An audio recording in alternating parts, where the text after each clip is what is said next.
राजा के जूतों की कहानी। एक समय की बात है, एक राजा था। उसका बहुत बड़ा राज्य था। एक दिन उसने देश घूमने का सोचा और देश घूमने का प्लान बनाया और घूमने निकल पड़ा। जब वह अपनी यात्रा से वापस लौटा तो अपने महल में आया। उन्होंने अपने मंत्रियों से पैरों में दर्द की शिकायत की। राजा ने कहा कि रास्ते में कंकड़ पत्थर मेरे पैरों में चुभते हैं और इसके लिए कुछ इंतजाम करना चाहिए। कुछ देर सोचने के बाद उसने अपने सैनिकों और मंत्रियों को देश की पूरी सड़कों को चमड़े से ढकने का आदेश दिया।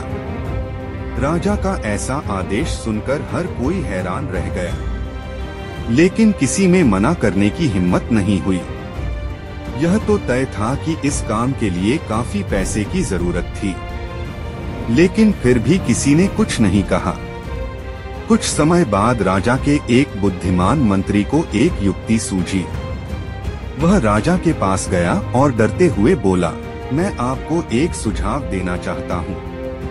अगर आप फालतू में इतना पैसा बर्बाद नहीं करना चाहते तो मेरे पास एक अच्छा आइडिया है, जिससे आपका काम भी हो जाएगा और पैसों की अनावश्यक बर्बादी भी बच जाएगी।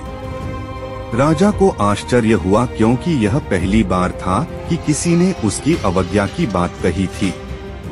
उन्होंने कहा कि बताओ आपका क्या सुझाव है। मंत्री ने कहा कि पूरे देश की सड़कों को चमड़े से ढकने के बजाय आप चमड़े के एक टुकड़े से अपने पैरों को क्यों नहीं ढक लेते। राजा ने आश्चर्य से मंत्री की ओर देखा और उसकी बात मान ली और उसके लिए जूते बनवाने का आदेश दे दिया। फिर वहां राजा ने जूते पहने और पूरे राज्य में घूम कर आया। फिर वहां राजा ने जूते का नाम दिया गया था। उसके बाद से जूते का नाम पड़ा और लोग जूते को पहनने लग गए।